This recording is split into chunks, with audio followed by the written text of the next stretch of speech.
Since we can't get out to talk about drills, what we're going to do is try to show you some pictures, give you some ideas of what to look for on your drill, give you some ideas of what we're going to talk about, because as we go to these meetings and you learn about things, there's different drills. The top drill is a Great Plains or a Krause drill or a sunflower, landau, anything that's got a fluted Coulter. And I'm going to call that, my name of those drills are fluff and plant. Because they tend to fluff the soil just a little bit. You know, they tend to move enough soil that tends to fluff it and dry it out. They work really, really well in wet soils because they don't smear the sidewall because they're lifting that soil and fluffing it. You know, on the very bottom, could be a John Deere, and that's what it is. The next, I call that my slice and plant. You know, then we'll plant where it's really dry and hard and really do a nice job. But in a real wet situation with high clay content, it tends to smear the sidewall. Then we have trouble with compaction and hard to get the seed up, you know. Yeah, I ran a Krause drill for a lot of years, and we've gone away from the Krause drill to the Deere now, and I actually miss that little bit of fluffing because it used to smooth our fields out, so any new farms we pick up, I don't get that opportunity to do that without the... But we don't, a lot of my cover crops get planted with a 15-inch Kinsey planter, and we put very few acres on a drill anymore. I just love the precision of the planting with the meters. And I think the reason we plant a lot too, the reason that I like the precision thing, you can lower the seeding rate. I mean, everything is where it belongs. You know, it's not like a drill where it's, you know, drill is what I'm going to call, these are all seed cups. These cups were made back in the 1900s, probably 1901, you know, and they've never changed. You know, it's still a gear-driven kind of deal. We now have SI meters we can put on. In some respects, they work real well for beans, but as you're looking at doing multiple species covers, some guys have trouble with their seed belts. Some of the small seeds will actually chew them seed belts right up. I didn't talk about my mix. We also put some oats, so we might get some planter questions. Yeah, we'll get some, yeah. You know, we're looking at the Coulter drill, you know, that's down there at the bottom. The only reason I put that up, I don't like that statement, 6 to 9 mile an hour. You know, when you're doing that with a fluff and plant drill, it looks like a tillage tool. You know, 4 to 5. You're not in any hurry as far as I'm concerned about no tilling because you're not doing tillage. So instead of working 3 days before with the plant or the tillage tool and all that stuff to dry out the soil, you're sitting out there. So what if it does take you another half a day to do something? You're not wasting any effort to do it. And so that's what I want to say about that. Different Coulters are for different reasons. You know, we have what I call the plow Coulter over there on the left-hand side. We have a 10 or a Tate or 10 or 13 wavy in the center. And then, of course, the turbo that they designed for high speeds. And what that actually does, the soil sticks to it, throws the soil right up in the seed box. You know, when you're running 6, 8 mile an hour, that soil sticks to that thing, and there's no soil left to cover up the seed. You know, this is our Krause drill, and really works well. I like this drill design because if you're looking at drills, you want to look at how the down pressure springs are put on a drill. Krause drill, Great Plains, sunflowers, they're more straight up and down. If we can keep the spring pressure straight below the planter box unit, we get 80 to 90% efficiency. If you look at a John Deere that sits there, they're about 60% efficient because the spring's set on a 35 to 40 degree angle to get weight on. You know. You use that tank to put water in for weight? Sometimes, yeah. Yeah, transfer weight. Again, there's a fluted, that's a 25 wavy fluted Coulter. You'll see that on both our planter and drill. The reason I use it is the particle size that it makes. If it does pull it loose from the soil, it's a lot smaller. It don't throw it as far, and it's close enough that the press wheels can actually push it back down over the seed slot. Okay. Seed disc. it's really important. I mean, if you look at a drill or you look at your planter, and there's a little finger out here in front that's supposed to protect that to keep the stones and all the crap going in between it, you know, and if that finger is a ½ inch back on the disc blade, you better replace it, you know. And I think it's that way on a corn planter or drill. I've seen them more back 2 inches, and then guys wonder why they have plug rows and that kind of stuff, you know. If you read your operator's manual, it says if you put a new disc up against an older and it's wore a ¼ inch all the way around, you should replace it. My Kraus drill, I used to have those rotary scrapers, used to slow my discs down. Actually, once they wore out, I quit using them just because they screech and carry on anyway and talk to the neighbors. So some of our ground got so fluffy now, the discs were kind of dragging, too much drag on those rotary discs. Those rotary scrapers in there on the Kraus, and we actually stopped using them because they're too dang expensive anyway. Again, it's a little, Kraus drill's a little offset. They have a leading edge disc and then one that follows behind, you know. A John Deere's a fluffing plant, like we told you, a slicing plant. So we have the disc blade, we have a big shoe that's bringing the seeds down. The very first drills they made did not have this little plastic seed firmer. And what was happening, they was trying to run them 6-7 mile an hour, and that seed comes out of the shoe so fast, they've actually pumped back on top of the ground, you know. Wear points on that, we'll get to that here pretty soon, is this shoe. It's critical as far as I'm concerned. Of course, it has a seed firmer and then a closing wheel, you know. This is just showing you the difference in the slots, and we'll talk a little bit here later about changing this seed wheel. It's really too wide for the slot on Deere, you know. I think it's 5/8, and it should be like a ½ inch tapered, right? And this is just showing you the control of what's going on.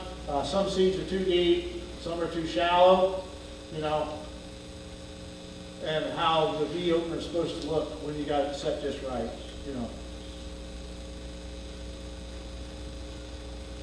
Again, here are the seeds exposed. There's lots of things you can do. If you're having this kind of trouble, you can put a drag chain on the unit. You can put a big log chain that reaches from one side of the drill to the other to drag residue in, you know. Or you can just wait for 4 or 5 hours and let that soil dry out a little more. I was going to say, so it looks like maintenance might be a little too much to the sidewalk action. Right. Yeah. Again, there's the seed wheel we're talking about.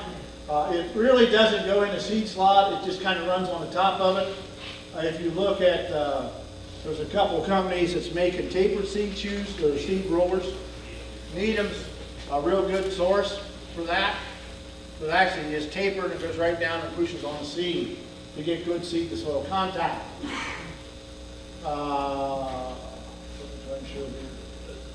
Yeah, that's John Deere with the disc blades and the shoe. And I think our next picture will show it a little better. These are seed firmers. These are Keaton's. You know, there's a seed firmer you can buy. It's a steel one.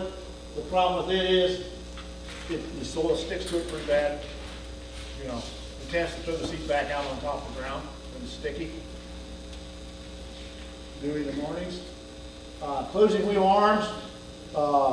This happens to be a closing wheel, and on a Deere they only have one, so it has to collapse that sidewall to make it work. And I think we're seeing a lot better results with some different kinds of spikes, where they actually scallop the cast iron closing wheel. Seems to work the best over a true spike, you know.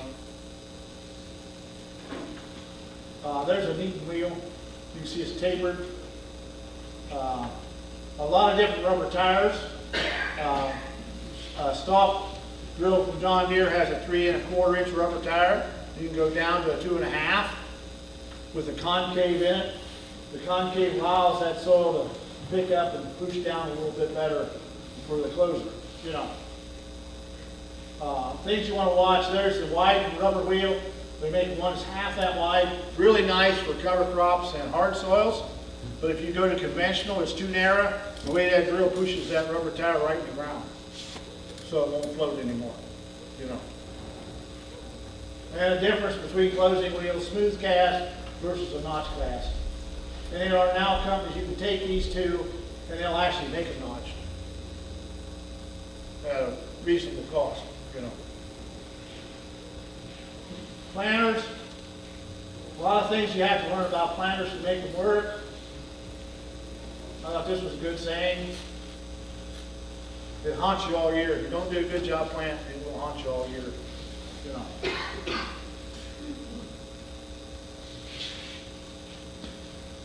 Where are we going to start? Well, we look. First, you got to start at the hitch. You know, you want to look at the hitch point because you want to make sure that the frame is flat and parallel with the ground. Doesn't matter what color. You know, actually that hitch should be from 18 to 22 inches off the ground, depending on the tire size and how big a tractor you got hooked to it. You talk about fluted coulters. To me, this is too deep. You know, I love to go to places where guys are having trouble planting. First thing I ask them, I want to see your planter. Well, why? I said, how deep do you plant? He said, oh, 1.5 to 2 inches. Guess what? How deep was this guy planting? 3. He made his slot 3 inches deep. He may have had his unit set at 2 or 1.5 inches. But what happens is this cuts the slot clear down from here to there. And if the soil's staying open, that seed's 3 inches deeper better. Yeah. If you don't do anything else, make a round or two, get off the planter, and see how polished up your discs are. You know. I love all the bells and whistles. You know, to me, they're damn expensive for what they do. I can crawl a cab once or twice a day and check a planter, mainly because I have to take a leak, so I get behind the planter, look down while I'm doing my business. You know, find out what's going on. Like you said, you didn't start first. Yeah. We like to see the seed coulter, doesn't matter whether it's on a drill or a corn planter, should be 3/8 shallower than the seed blade. You know, to me that's a must because we want this seed blade to actually make the seed trench. Because if this is deeper, guess what? You're going to have problems. It's going to dry out the slit where you put the corn. Again, that's what they're showing to here. You know, I personally despise row cleaners. I think there's a lot of places they use them where they're corn onto corn without covers. That's probably a good thing because they have no earthworms, they have no soil, so they have to get rid of the residue. You know, if you had these in 36,000 pounds of residue, he would go about 6 foot and quit because they'd be wrapped up. Another problem we got with them on our farm, and Lucas is even worse, is if we're on a 3% slope and you move that residue and we get a 1/2 or 2 inch rainfall, we don't have to go very far in the fall to pick the corn because it all works down the bottom of the hill. You went about 6 feet, you got it all harvested. You know, because they'll actually take the soil right out of the trench because you loosened that soil. That's probably one of the biggest reasons why we removed row cleaners probably about 3 years ago, kind of with the onset of the roller. But even with our infiltration as good as it is, we do a little bit of tillage over top of that row with your row cleaner in the front and your row cleaner in the spaders in the back, and it makes that all nice and fluffy. Where's the first part that it's going to go is right down that row. And just, we're the first place the weeds start too. Press wheels, I think if you're looking at your planter, and most of the planters now have, you know, this is the mounting for the press wheels, they'll have 3 sets of holes.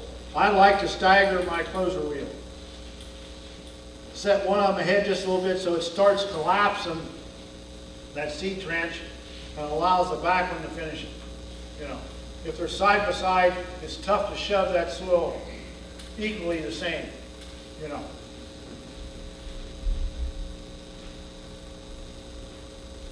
The round belt catcher on the bottom. Yeah, round belt catcher on the bottom. We see a lot of these. A lot of guys are using drag chains just because they don't want to check and see how well the slot's closing. So they'll drag residue over the top of it. Guess what? When they drag that residue over the top of it, they drag some unbeneficial insects, they bring slugs there, and then they're calling up saying, why do I have slug problems? You know.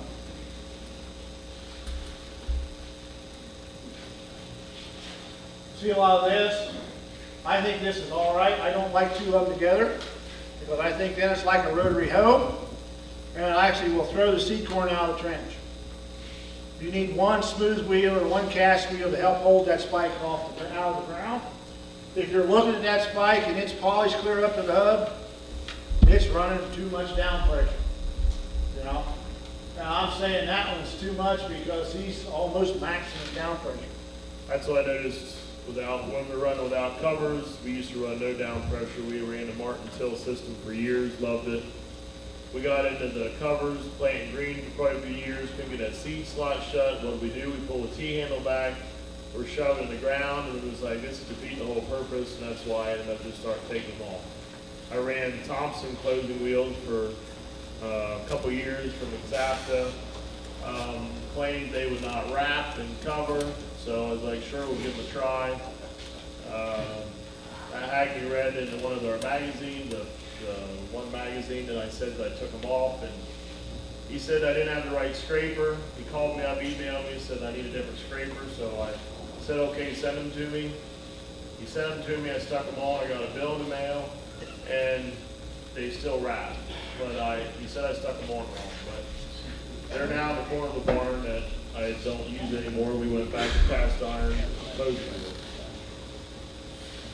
There's the purpose of drag chain. You can see he's not closing the slot very well, so use the drag chain to, that's wet, yes sir, that's wet. You know.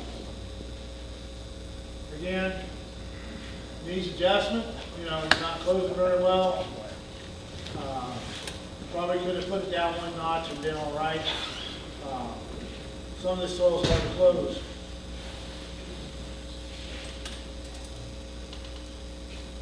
And that's all we got on drills and planters. Any questions? Everybody does theirs right here, so I know there's not any questions. Somebody asked me earlier about, I didn't talk about what I do with my nitrogen. Everybody talks about how it's hard to get planters in the ground, and I used to have Coulters on my planter to get nitrogen in. We actually got rid of them quite a few years ago because I bought a $120,000 planter. The nitrogen Coulters are still plastic, some nitrogen on the planter. We ended up just putting it out of the back off the one side of the planter, off the one side of the closing wheel. Bounces down between that residue, hides it. Everybody's like, we gotta put our $5 stabilizer on it. And I just let my cover crop close it up, hide it. We have a 28002, so our sulfur stabilizes it a little bit there also. Thinking about I am going to put a Y, a splitter on the back of my planter. But I'm a no frills guy too. I like to keep my money in my pocket. Well, I guess I'm the same way, but we've tried everything to come out. I mean, we started in 1971 with Alex Chalmers, and ended up inverting the frame on it so we could get the Coulter closer to the seed unit because of the side draft on the hillsides, you know. And then went with deer, and then now we're with white. But it doesn't matter what color. I think they all work well. They all perform. And the same way with the drill is just learning how to adjust them. And like I say, I really like all these precision things and all the screens you look at. But you know, I've helped a lot of farmers with large planters, and we'll start them on a field that may be loose in the spring, and then it rains 2 or 3 weeks, and then they're out, and then it gets dry and hard, and they never look back. And then they call me up 2 weeks later, and he says, David, he says, we got 500 acres of corn planted, and we went, and the precision monitor said it was 2 inches deep and doing fine, but he says, when we got out to go home for supper, we saw all the corn laying on top of the ground. And I thought, well, why did you do 500 acres without looking? But I guess that's your problem. But some of this, you know, all this stuff's nice, but you still need to do some visual looking at it and make sure it's right, you know, and eliminate some of that guesswork, I guess is what we're trying to say. Yes? Lucas, if I understood you right, you were putting your fertilizer you use with the planter, you were putting that on top. Do you think that'll work well in all years? How about a real drought in spring? Do you think it'd be desirable to have it in the I'm not saying it probably wouldn't be, but again, you gotta look at what we're planting into, and it's roll off and go underneath some residue. So it's not getting direct sunlight, and that soil's a little bit moist, so it's soaking it up a little bit. And I haven't done the side-by-sides to say, yes, this is what it needs. I talked with Dave Beulah last year down in Virginia, and he's done side-by-sides, and he says that he needs to have it stabilized, and he needs to have it in the ground. And I'm not growing 400 bushel corn, but he is. But it's what's working on my system. When I was running a Coulter on my planter, I had to wash my planter almost every night because it was still splashing up on my planter. I paid $120,000 for it, and I want it to last longer than 5 years. Once I start putting it out of the back of the planter, we're still getting good results, and I have no rusting whatsoever until I run my tank over on the back. And I think a lot of cases, we've been looking at using 28 and dribbling and that kind of stuff. And, we're moving to urea, but I think we found urea tends to roll down in between the covers a lot better, and we don't have the loss from that as much as we did comparing it to 28 in a couple plots that we did.